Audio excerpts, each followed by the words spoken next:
Thank you all. My name is Andrew Rosen, and today I'll be talking to you about a code that we have, the Quantum Accelerator, or quacc for short. So let me briefly highlight what it's like to be a computational material scientist and what we kind of do for those who aren't familiar. We do high throughput calculations involving quantum chemistry. So how do you predict the electronic behavior of materials? From that, you can get all these different physical and chemical properties. And we usually want to study many thousands of materials and many different properties. So we need these automated workflows, which is where Parsl obviously comes in. With that data, we train machine learning models, and then hopefully we can do these screening studies where we can find new materials for energy and sustainability applications like carbon capture or energy storage, or you kind of name a particular application area. That's what we're trying to do. And so the points I want to reiterate here are we need to simulate many physical and chemical properties for a given material. We need to simulate the properties of many material candidates, let's say a new battery material or a new material that can capture carbon dioxide from the air. And we need to do all of this in a very scalable manner with robust error handling and logging. Why this is not trivial is it's the very common case of what's simple to do once for one material is rarely simple to do 100,000 times over, right? You get all these complexities that come in when you try to automate things. And so I like this little cartoon here. We have a surface of a material, and you might have some molecules binding on the surface, doing some chemical reactions that are of societal interest. But this whole process is not just one single calculation. You might have a material and you might need to consider dozens of different configurations for that little molecule. And so for a given type of calculation, you might spawn many, many other tasks, and then you need to collate all those tasks together and get some sort of metric at the end of that, right? So we have this complex job connectivity, these dynamic workflows that are ill-defined until runtime. If one of the jobs fails, you don't necessarily want the whole workflow to fail. Maybe you don't need that one data point. You need to monitor the calculations and so on and so forth. So for all of this, what I put together is a code called quacc, the Quantum Accelerator. It's for running these what we call density functional theory calculations and also machine learning calculations at extreme scales on HPC resources.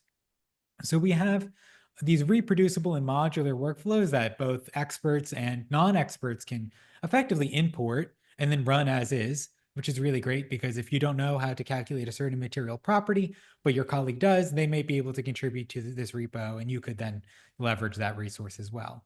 All of the results are easily shareable in open access databases, and that is one of the focuses of this package as well.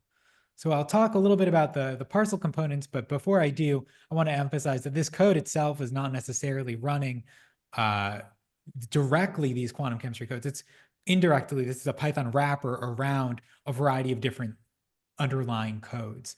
So we have a Python wrapper that then will call another Python code, in this case, one called the atomic simulation environment that I co-maintain, which is an interoperable library with a whole bunch of different computational chemistry libraries. Most of these are Fortran codes.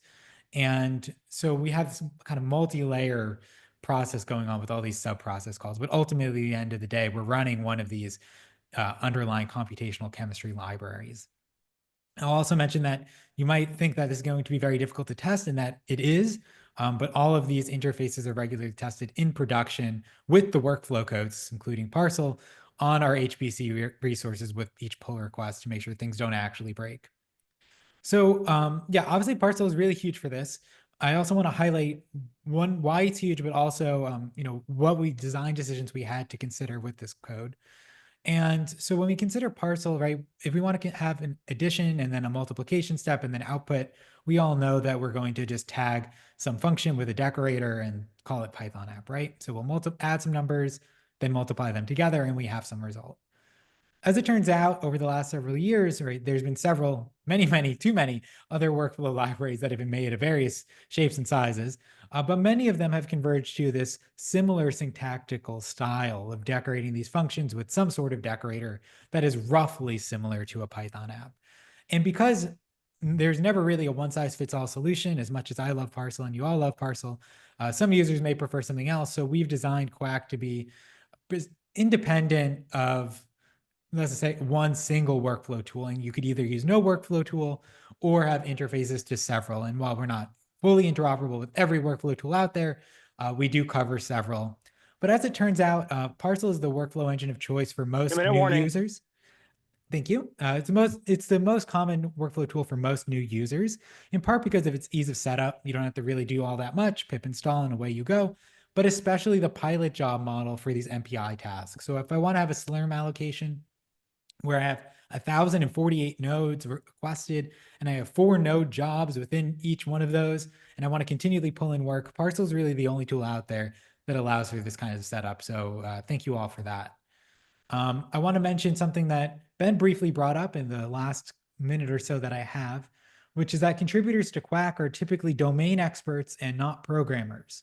So they are, let's say, chemical engineers or chemists or material scientists, and we want to keep the underlying code as close to pure Python as possible, by which I mean kind of having minimal injection of workflow logic into the underlying functions.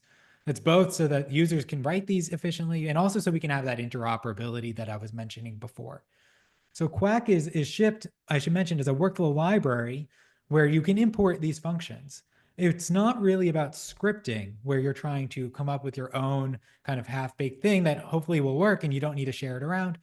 But this idea of shipping pre-made, effectively Parsl functions, Parsl tasks, and workflows has led to some rethinking about Parsl and how we deal with things. So in this example, one of several, here we're doing some high compute calculation. It returns some dictionary, and then maybe some other step requires some entry within that dictionary.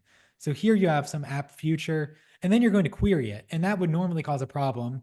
You would either have the block with result, or you would have to do something else and create some pseudo task. But this is an avenue where we can adjust the Parsl syntax there and try to come up with this implicit handling of I'm querying an app future and I should kind of defer that querying till later.